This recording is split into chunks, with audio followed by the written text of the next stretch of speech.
Good afternoon. My name is Zach Moser. I'm the administrator at the Dent County Health Center here in Salem.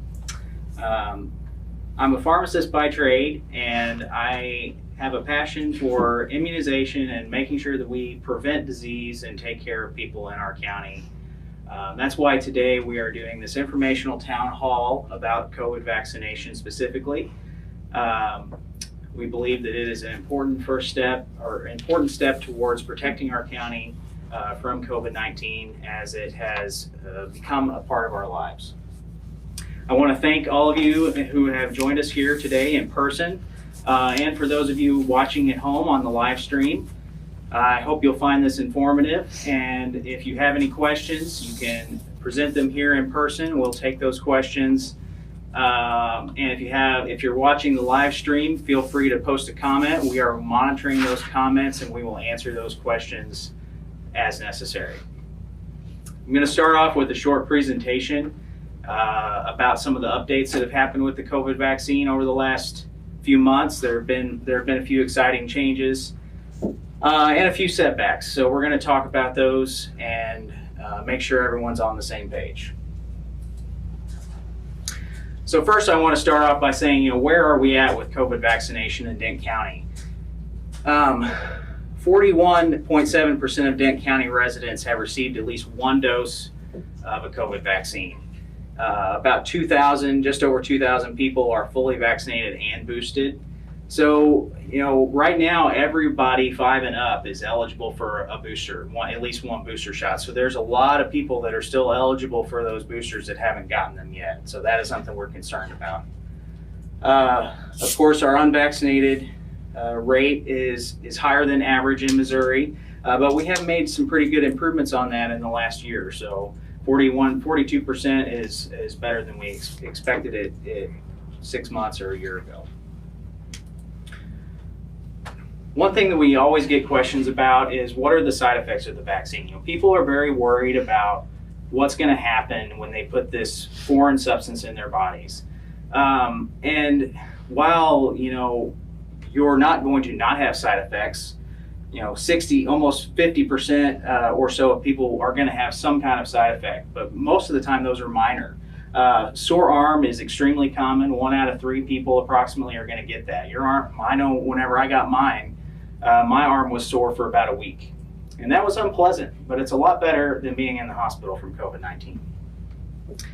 Also, especially kids get irritable or they have general malaise. You feel bad. That's a high percentage. A lot of that comes from the kids. That's the worst thing. If you've ever, kids when they get their vaccines when they're young, they always feel down, or if they're, especially the really young ones, they get tired and they want to sleep more. And to some extent, that's how adults are going to feel too after a vaccine, and not just COVID-19, but any vaccine. So really, these are all things we expect to see, and these are normal. This means that your body is generating an immune response. So this is actually an important thing. It shows that the vaccine is doing something. However, the rare side effects of the COVID vaccine have really gotten a lot of press, and that's not without reason. I mean, we don't want to see, I sure don't want any of these things to happen to me. So I totally understand why people would be concerned about this, but I do think it's important to put these in the proper context. Anaphylaxis, that's a severe allergic reaction. That is something that, of course, is life-threatening if that happens. However, when this has been monitored by the CDC, which these are required to be reported if a healthcare provider finds one of these events to happen, they have to report it. Per 1 million doses administered, we have 5 cases of anaphylaxis. So that is a really low rate. There are much more things in our environment on an everyday basis that have a much higher rate of anaphylaxis than that. So something to keep in mind. Guillain-Barré and thrombocytopenic thrombosis syndrome, right? That is a more severe side effect that has been shown to occur with the Johnson & Johnson vaccines. These really haven't been seen with the Pfizer or Moderna vaccines. But for those who are still considering the Johnson & Johnson vaccine, that is something to be concerned of. But see, even that is a little bit lower rate than the anaphylaxis. The one that everyone is really concerned about is myocarditis, especially in the kids. Boys age 12 to 20 or so are the ones that are highest risk for myocarditis. That is an inflammation of the heart, is what that is. Now, lots of things can cause myocarditis, and this is not the only vaccine that can cause myocarditis. Any type of viral illness, other vaccines, lots of things can cause this, and so this is not necessarily uncommon, but again, at that rate, we're looking at 106 cases per 1 million doses. So you extrapolate that to Dent County's population, we would expect to see no cases of that. However, we do know that it has happened. Yes? What would that compare to, say, the measles vaccine? That is a good question. I don't know off the top of my head. Do you know the answer? No, but I can look it up. April will look it up. I don't know off the top of my head what the rate difference is, but we'll find that out and get you an answer.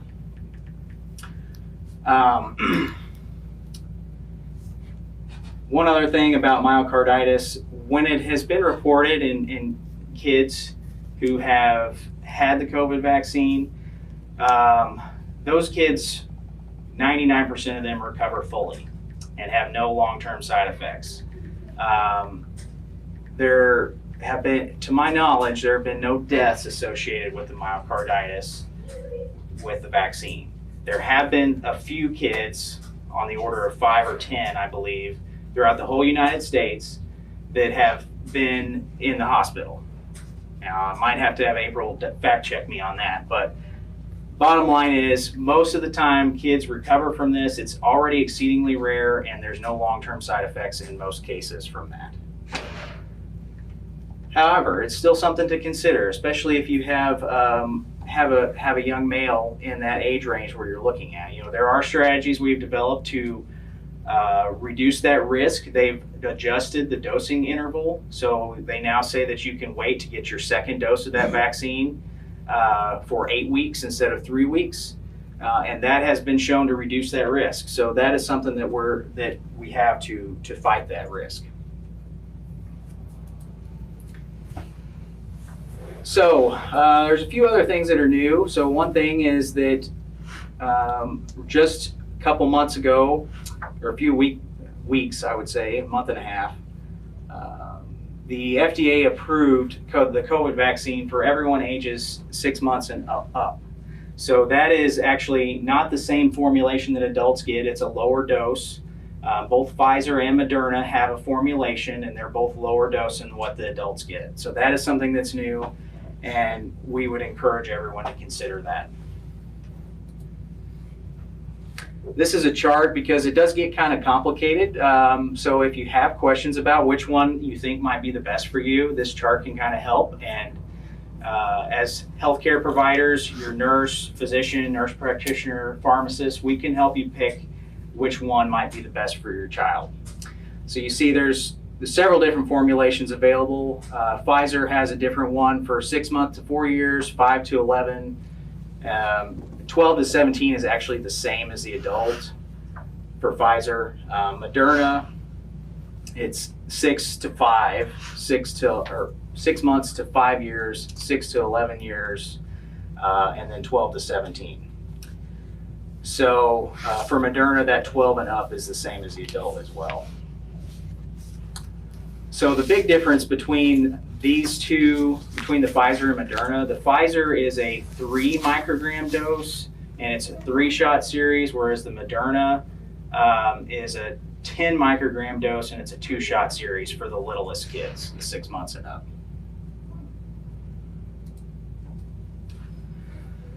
Booster doses, I kind of mentioned this a little bit earlier in the presentation. Booster doses are something that's very important right now because we're waiting on that Omicron booster to come in the fall. And right now, the vaccine that we have is made to work against the original strain of COVID-19 that is long gone. That is not circulating anymore. We don't see it. And so we're using a vaccine that is not designed for what we're facing right now. We're frankly quite lucky that it still works as well as it does. It wasn't designed for this. So we have seen that these booster doses are really needed to protect us from Omicron. Because it's not designed specifically for Omicron, you're still probably, if you're exposed to it, you're probably still going to get COVID, even if you've been vaccinated. But it's going to reduce your risk of going into the hospital, of dying, of having long-term side effects, of having a stroke, those types of things. So those are what we're really worried about with COVID-19. A lot of people you hear that get COVID and they've been vaccinated, they get a mild case. And that's really what we want. If you get a mild case of COVID-19 and it's just like a cold, that means we won, because we're not scared of a cold. We're scared of people getting in the hospital and dying and having long-term problems, kidney failure, lung failure, all these things that can really harm them for the rest of their life. That's what we're trying to prevent with the COVID-19 vaccine.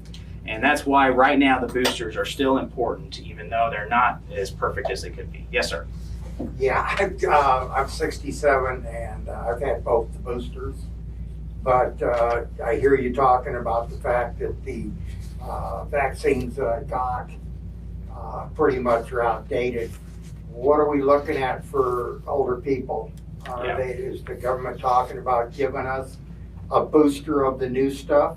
Yes. Yeah. So do you have any idea when that's going to become available? Yeah. Of course, it's not set in stone yet, but what we're hearing is around September next month. They're thinking that that's going to be ready. Of course, that's all pending the studies. We don't know for sure what the results of those studies are going to be.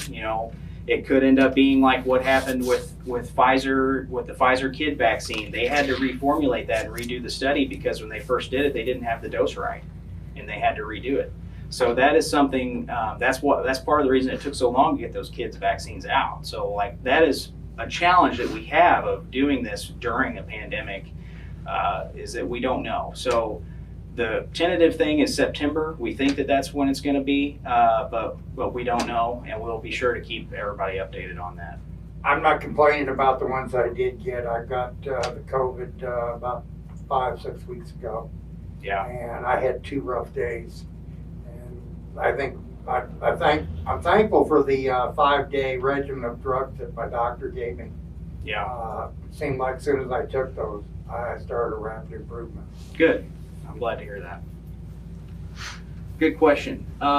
So I think that that goes to the point that it's important right now. Everyone 5 and up can get at least 1 booster shot. If you are over 50, you can get 2. So especially the people who are over 50, they were the ones that they were in the first round. They got the COVID vaccine way back in February and March of 2021. And so that protection is waned quite a bit. And so those 2 shots are really important. A lot of people are asking, they want the 18 and over population to be able to get that second booster as well. But the FDA just had a meeting about this week. And they decided that they think that for that age group that the risk is higher than waiting for the Omicron booster. So I think that's a really tough decision. To some extent we kind of have to trust that they're looking at the data and they know what they're doing when they make that decision. But I know there are a lot of people that would have liked to have seen the ability for 18 and over to get the booster, but that's not where we're at right now. All right, so one thing that's been coming up a lot lately with Omicron going around so much, a lot of people are getting it. A lot of people who've had maybe 1 or 2 doses, their first 2 doses, but haven't had a booster, they want to know, can I get a booster now? As soon as you are done with your isolation period, after that 10 days is over and you're feeling better, you can get a booster. There's no need to wait any longer than that.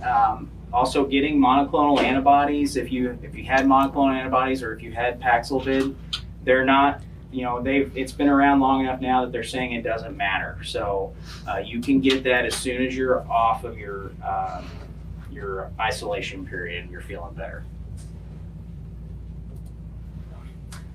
Another new thing that was announced recently was the Novavax, which is a different brand of COVID vaccine, which uses traditional vaccine technology. So this is what people, how vaccines have been traditionally made, meaning that they take the virus, they grow the virus in a test tube, and then they break it down with heat and take portions of that virus and inject it into your body, and then that causes your body to create an immune response without actually causing you to get the disease. So Novavax is created that way. It uses purified proteins from the coronavirus to stimulate the immune response. So, some people have taken issue with the mRNA technology used in the Pfizer and Moderna vaccines. So, I'm hopeful that this is going to be an alternative for those people who aren't comfortable with that technology, who might choose to get vaccinated with this option. Right now in Missouri, we have not been allocated any yet. We have, at the health center, we have signed up with the state of Missouri and told them, we have people who are interested in this vaccine. Please make sure that you put us on your list. So they're aware of that, and as soon as that's distributed, we expect to get some doses, but we're not going to get a whole lot. And so we have been told that we're going to have to kind of go back to how it was at the beginning of when the vaccines first came out, and we're going to have waiting lists and make sure that we're using all 10 doses out of the vial and all that kind of stuff again. So if you are interested in that, whether you're here at home, please give us a call so we can put you on that waiting list, so that we can show the state, hey, we've got all these people that want this, please give us some. So just something to be aware of there. We kind of talked about this a little bit already. We've got Omicron boosters, which is the same formulation as far as how it works and everything as the original vaccines, but the RNA inside of it is modified to match the Omicron strain.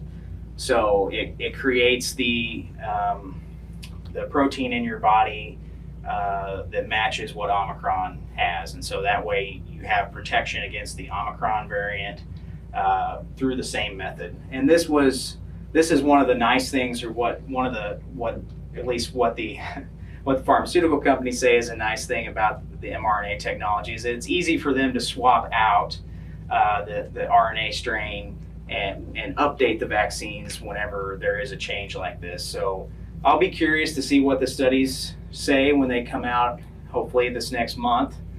But if all goes well, then we'll have an Omicron booster and be able to start distributing that this fall. And that's all I had as far as prepared remarks. So at this point, I'll sit down beside April and take any questions or comments that you might have. To answer your question earlier, for myocarditis related to the MMR vaccine, it's 67 per 1 million doses. And if you remember that the COVID-19 was 106.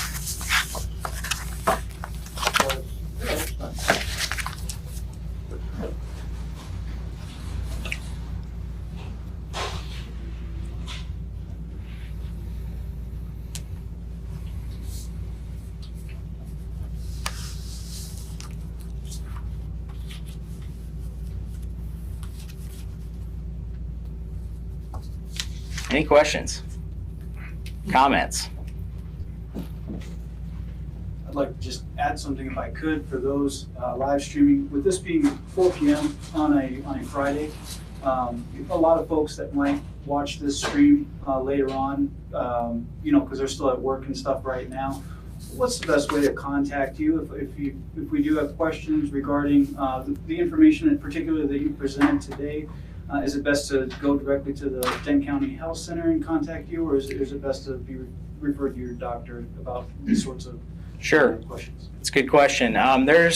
We're available in many different ways. So we do always recommend, when you're making these decisions, to speak with your primary care provider.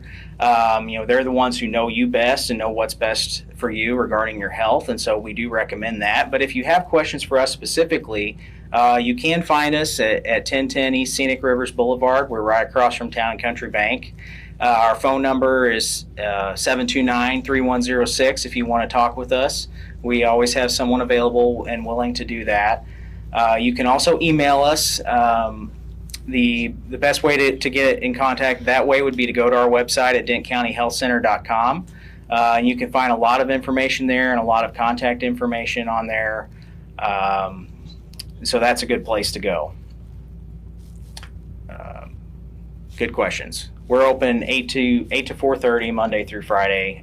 We close it from 8 to 9 on Wednesdays for staff training. With the new vaccine, that's not considered a live. Correct. Correct. It's not. Yeah, it is not a live. None of these are live vaccines. No.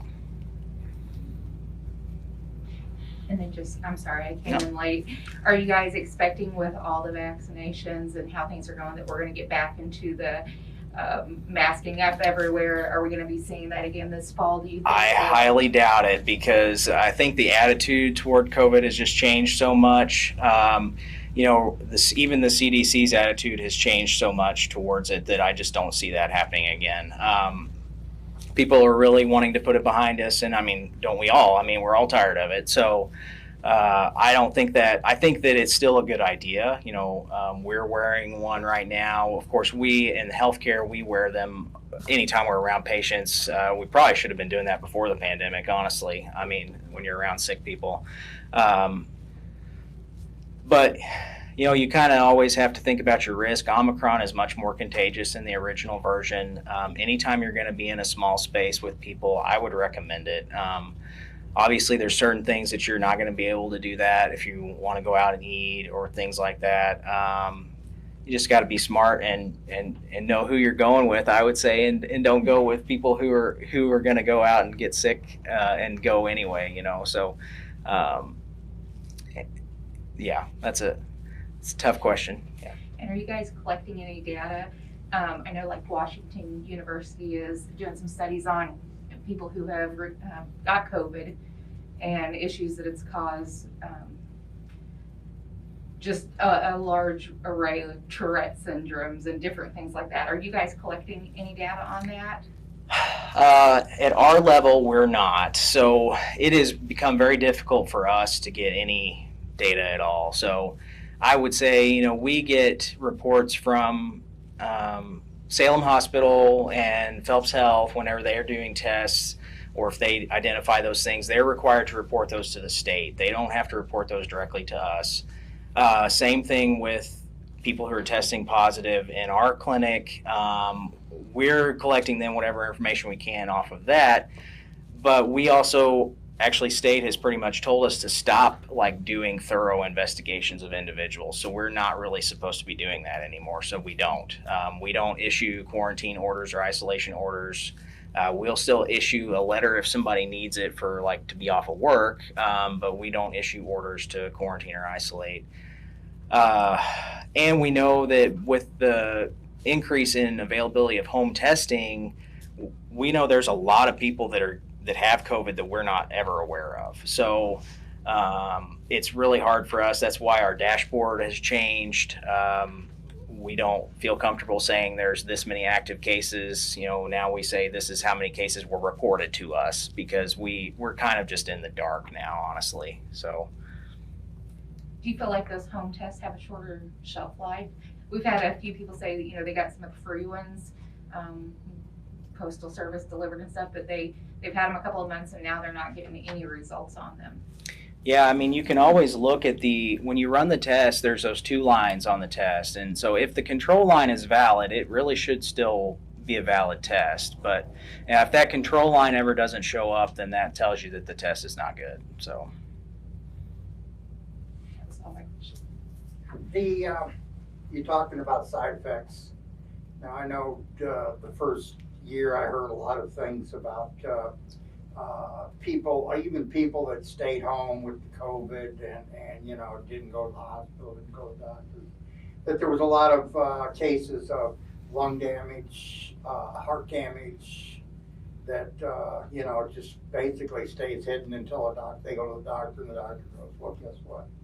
Now, with the later variants, are we experiencing the same kind of lung issues and heart issues, or is it getting worse or is it getting better?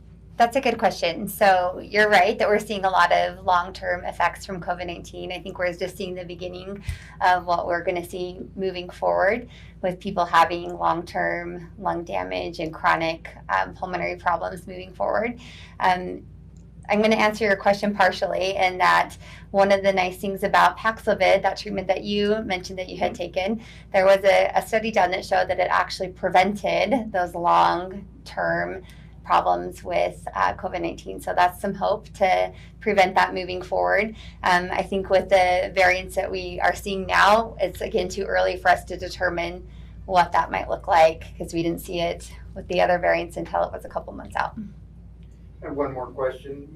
My wife, she's a lung transplant recipient, and she's got special shots that she's taken, and along with the regular regimen of COVID shots. But she's only taken one booster. She's put off getting the second booster, mainly because she's just so fatigued. She doesn't get out much. But I was wondering, for her, if she decides that she wants to get her second booster, especially with things getting more escalated with cases, should she wait until September? Would you recommend that she wait till September to get her second booster and get the new one? That's a hard question. That is a tough question, and that is really a question that has been being had around the country right now. So I think that is a personal decision, honestly, whether you think that if it kind of depends on what you're doing on a daily basis. If you there is a chance that if you take a vaccine now and say that the Omicron boosters come out in 4 weeks and you get one then, you do need a certain interval between doses of a vaccine to give your body time to recover from the first dose. And so there is a chance that if you get those two doses too close together, that you might not develop a great immune response to the second dose. So it is a concern, it's hard to say. I definitely can't give you a direct answer in this type of forum for an individual question like that. But in general, I would say that you kind of have to decide for yourself, what's your risk right now, what's your risk going to be later. Can you do anything to protect yourself now to wait, or is it worth it? Is she at a high enough risk now that you need that protection now? And so I think a lot of people are saying, especially for the older age groups, that it's still worth it to get it now because, like I said, we don't even know for sure if it's coming, if the Omicron booster is coming. And so if you're at that high risk, you probably need this protection sooner rather than later. So she would still qualify for the additional yes. later on. My guess, like I said, I can't say for sure what they're going to put the parameters on it, but I'm going to guess they're going to say there needs to be a minimum of 8 weeks or something between doses. Okay. And so whatever that minimum interval is, that'll determine, who How can soon get she can it. get her fifth one. Right. Okay. I really don't think they're going to say you got to wait 5 months between your second booster and your Omicron booster. I don't think they're going to do that, but they probably will say I would say no, definitely no sooner than 4 weeks they're going to say, but probably more like 8 or something like that. So. Okay. Thank you. Yeah, good question. Well, all the resistance or skepticism about the COVID vaccine, has that had an effect on other vaccines? I would say so.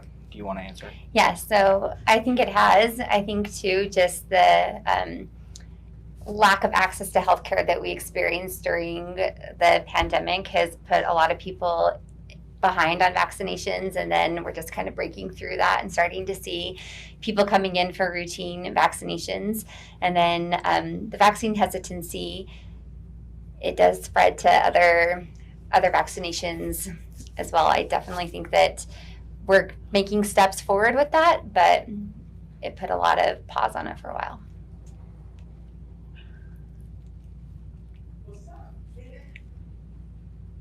Any other questions?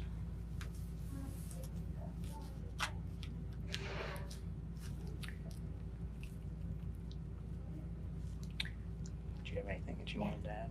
Any on the feed? Okay.